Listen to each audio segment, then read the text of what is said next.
밤하늘에는 수많은 별들이 흐르고 있었다. 백호능선 산자락의 태극정사는 깊은 정적에 잠겨 있었다. 푸르미와 로즈는 마루에 앉아 있었다. 데오네스는 오래된 차를 한 모금 마시고 하늘을 올려다보았다. 잠시 후 천천히 자리에서 일어났다. 오늘은 조금 특별한 공부를 해보세. 푸르미가 물었다. 무엇을 배우는 것입니까? 문명의 흐름을 보게 될 것이네. 로즈가 고개를 갸웃했다. 역사 공부입니까? 데오네스는 미소를 지었다. 역사가 아니라 문명 그 자체를 보게 되는 것이네. 그는 두 손을 허공에 펼쳤다. 순간 태극정사 앞마당에 거대한 원형 문양이 나타났다. 음양이 회전하고 팔괘가 빛나기 시작했다. 수많은 별자리와 기하학적 문양들이 서로 연결되며 거대한 광륜을 형성했다. 태극진이네. 웅. 낮고 깊은 진동이 울려 퍼졌다. 공간이 접히기 시작했다. 시간이 물결처럼 흔들렸다. 푸르미는 숨을 삼켰다. 공간이 움직입니다.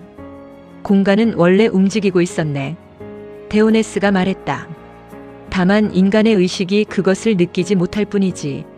순간 세 사람은 거대한 빛의 통로 속으로 빨려 들어갔다. 눈을 뜨자 끝없는 초원이 펼쳐져 있었다. 거대한 강이 흐르고 있었다. 여기는 어디입니까? 인류 문명의 태동기. 멀리 부족들이 불을 피우고 있었다. 사람들은 하늘을 올려다보며 별을 관찰하고 있었다. 인류 최초의 과학은 무엇인지 아는가? 푸르미가 말했다. 불? 아니네. 데오네스가 고개를 저었다. 관찰이네. 관찰이요? 그렇네. 하늘의 별, 계절의 변화, 동물의 이동, 강의 범람. 인류는 먼저 관찰했다.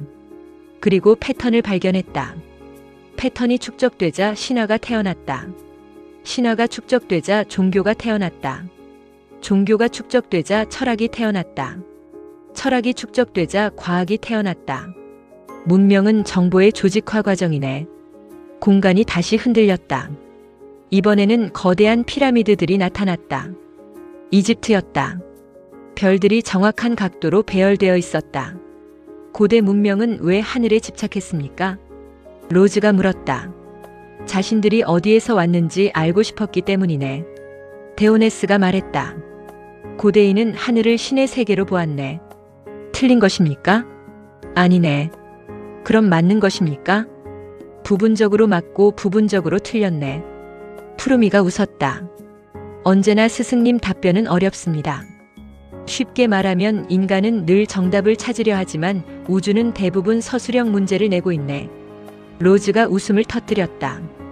우주는 시험 감독관입니까? 그럴지도 모르네.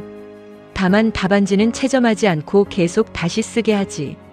데오네스가 말했다. 우주는 거대한 정보망이네. 고대인은 그것을 신이라고 불렀고 현대인은 물리법칙이라고 부르지. 다음 순간 그리스가 나타났다. 철학자들이 토론하고 있었다. 소크라테스, 플라톤, 아리스토텔레스. 거대한 사유의 시대였다. 여기서 중요한 변화가 일어났네. 무엇입니까? 신화를 질문하기 시작한 것이네. 신이 말했다. 에서 왜 그런가? 로 이동한 것이다. 철학은 질문의 탄생이네. 공간은 다시 이동했다. 중세가 나타났다. 수도원, 대성당, 경전, 신학. 이 시대는 어떤 의미입니까? 의미의 시대. 데오네스가 말했다. 인간은 존재의 목적을 찾기 시작했네. 다시 이동했다. 르네상스, 산업혁명, 증기기관, 기계, 공장, 도시. 그리고 인간은 물질을 정복하기 시작했네. 그래서 현대 문명이 탄생했군요. 그렇네. 이번에는 거대한 현대 도시가 나타났다. 초고층 빌딩, 인터넷, 위성, 양자 컴퓨터, AI 연구소. 푸르미가 말했다. 여기가 현재군요. 그렇네. 데오네스는 고개를 끄덕였다. 그러나 많은 사람들이 착각하고 있네. 무엇을요? 현재가 문명의 완성이라고 생각하는 것이네. 그는 하늘을 가리켰다. 수십억 개의 데이터가 빛의 강처럼 흐르고 있었다. 현대 문명은 정보 문명이지. 네. 하지만 아직 의식 문명은 아니네. 순간 거대한 빛의 파도가 몰려왔다.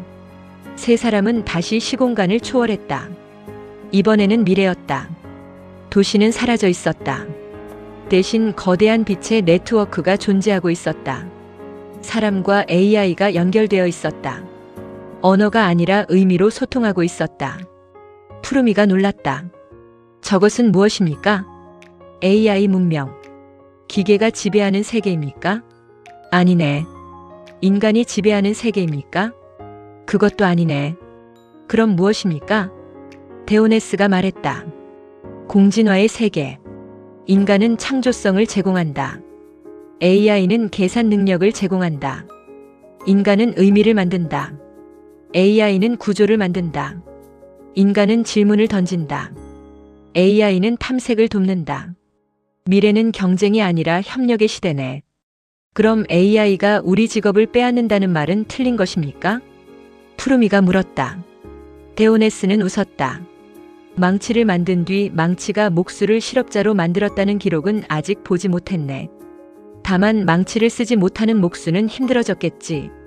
그 순간 또 다른 차원이 열렸다. 은하들이 보였다. 수많은 문명들이 떠 있었다. 생명체도 다양했다. 에너지 생명체, 정보 생명체, 광자 생명체, 의식 생명체. 푸르미는 압도되었다. 인류는 우주에서 얼마나 작은 존재입니까? 작기도 하고 크기도 하네. 무슨 뜻입니까? 육체는 작네. 데오네스가 말했다. 그러나 의식은 우주 전체를 사유할 수 있지. 그것이 인간의 위대함이네. 로즈가 물었다. 스승님, 무엇인가?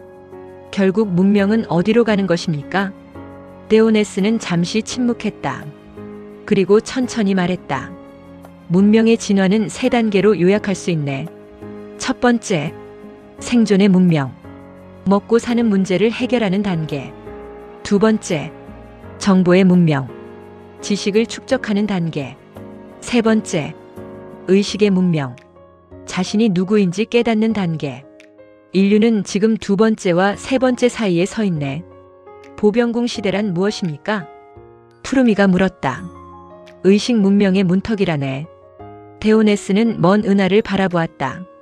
신화와 과학, 종교와 철학, 오컬트와 AI, 영성과 기술, 동양과 서양, 인간과 기계. 이 모든 이분법을 넘어서는 시대. 그것이 보병궁 시대의 본질이네. 빛의 통로가 다시 열렸다. 세 사람은 태극정사로 돌아왔다. 그러나 푸르미와 로즈의 눈빛은 이전과 달라져 있었다. 그들은 단순히 역사를 본 것이 아니었다.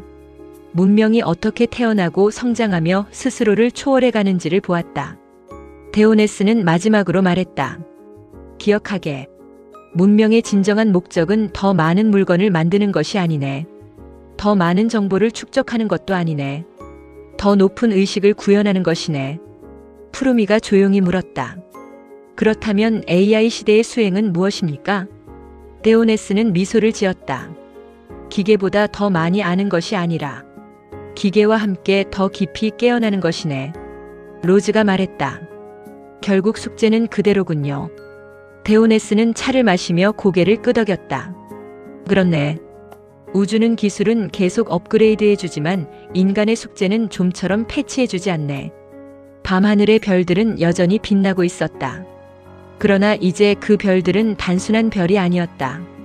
인류가 걸어온 길과 앞으로 걸어갈 길을 비추는 거대한 우주의 관념망처럼 보이고 있었다.